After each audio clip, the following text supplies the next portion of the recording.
el diputado Arturo Ávila poniendo en su lugar a un periodista conservador. Y en la segunda parte, Noroña poniendo en su lugar a la Suprema Corte y a Ernesto Zedillo. Corre video.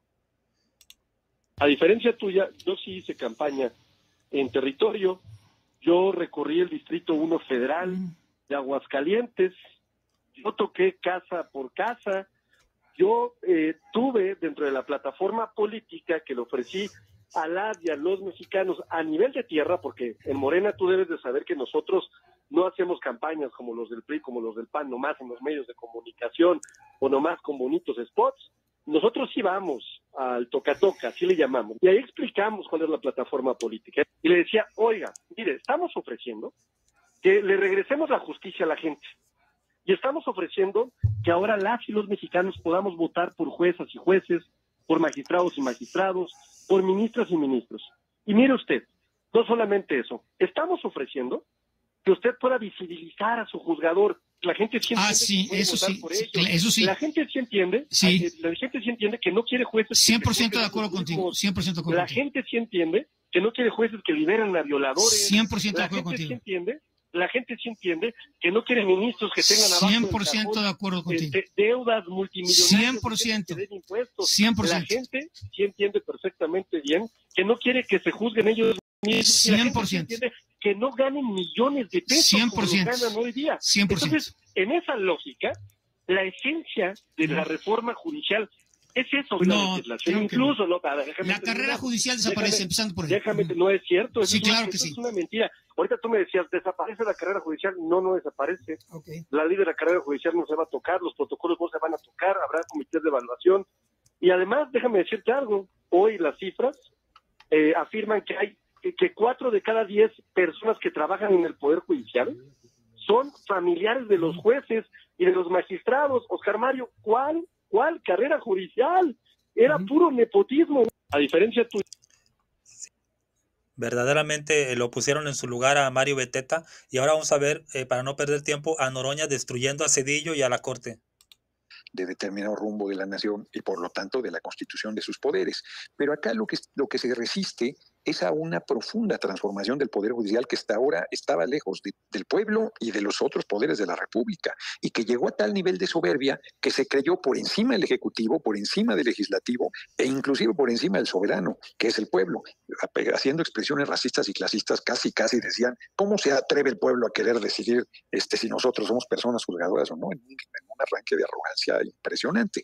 Eso está decidido desde el 2 de junio, con el respaldo impresionante que el pueblo dio a nuestro movimiento, y la verdad es que yo creo que van a tener que ir bajando su resistencia, porque pues tienen que entender que así es, eso ya es un hecho. Pero a veces parece que hay quien no entiende, que nada más no entiende, porque escuchando lo que dijo de manera agorera y me parece que hasta fantasiosa el expresidente Ernesto Zedillo, pues acusaba un peligro a la democracia a través de la elección de jueces por parte del pueblo en una elección. Bueno, pues qué más democrático que esto, ¿no? Eso se llama democracia, pero se necesita desvergüenza y caradura para que quien fue presidente de la República y en un mes corrió a 26 ministros de la Corte para poner 11 a dedo, sin ninguna discusión, sin ningún debate, sin ningún respaldo popular, sin absolutamente nada, por su puritita voluntad. Llegó el 1 de diciembre del 94 y en un mes, en enero del 95, ya estaba la reforma hecha y había mandado a retiro 26 ministros y puso los 11 que él quiso, e inclusive, si mal no recuerdo, estuvieron 2 semanas el país sin Suprema Corte. Y que venga a hablarnos de autoritarismo, que además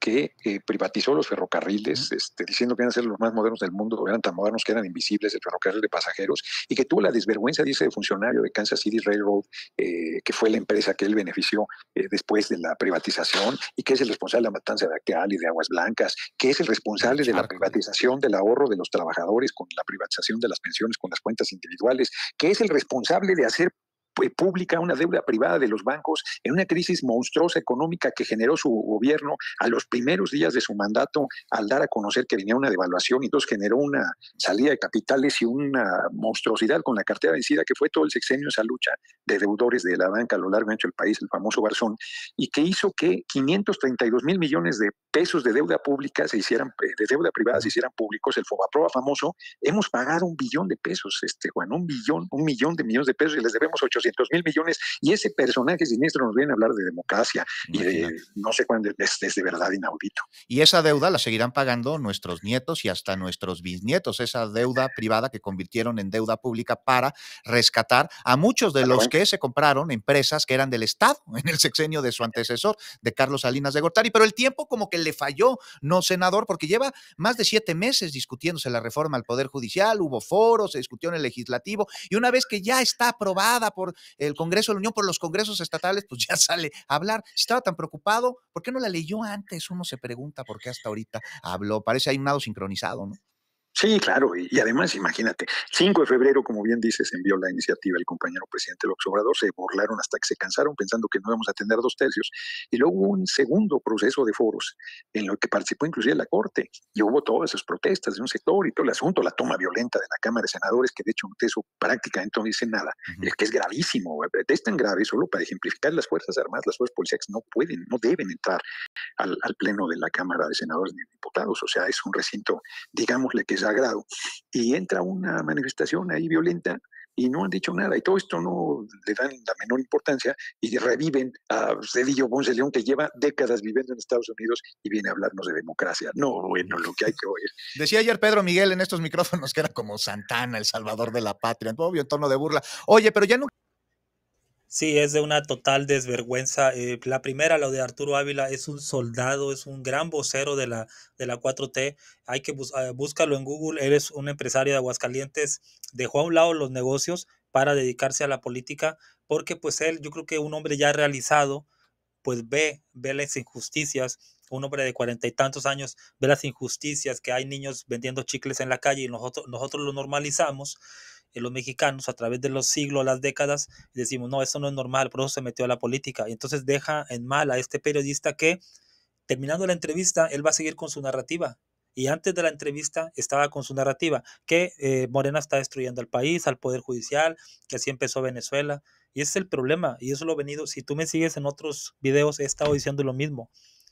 Mi problema, yo no quiero que hablen bonito de Morena, sino que sean imparciales, sean objetivos. No está siendo objetivo. Se ponen a discutir con los entrevistados. Por ejemplo, aquí Juan Becerra deja hablar a este señor, a Noroña. Esté o no esté de acuerdo con él, ¿me entiendes? Estaba viendo otra entrevista con Leonardo Curcio, que entrevistó también a Arturo Ávila. Curcio no es de mi agrado, pero Curcio lo respetó, no lo interrumpió, y aunque no esté de acuerdo con Arturo Ávila, ¿verdad? A eso me refiero. Cuando dice, tú mientes cuando dices que vamos a destruir la carrera judicial. ¿Cuál carrera judicial? Solamente el 11% de los jueces, imagínate, del gran 100%, solamente 11 avanzan por carrera judicial, y el otro 89 por palancas, porque es sobrino, hija. ¿No? Ahí está la de Morelos, la de Cuernavaca, la que quiso parar la reforma. La jueza de Morelos la metió su tío. Norma Piña la metió su papá. ¿Sí?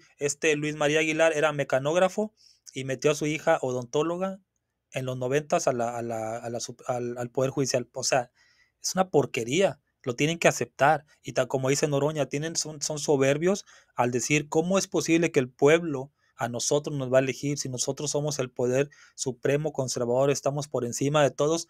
Como me dijo un cuate, un cuate ahí me escribió en otra red social, dice, no, ignoran los de Morena que los ministros están a la par del presidente. Le digo, sí, pues será el sereno, pero yo lo que sé es que los ministros no ponen al presidente, el presidente pone a los ministros, tan, por muy iguales que ustedes creen que sean. ¿Cómo es posible que a Andrés Manuel lo pusieron 30 millones y a esta señora la puso Peña, una mujer incapaz, y ahora resulta que tiene el mismo poder que López Obrador? Claro que no, claro que no. El Obrador puede hacer lo mismo que hizo Cedillo, pero no quiso que lo tacharan de autoritario.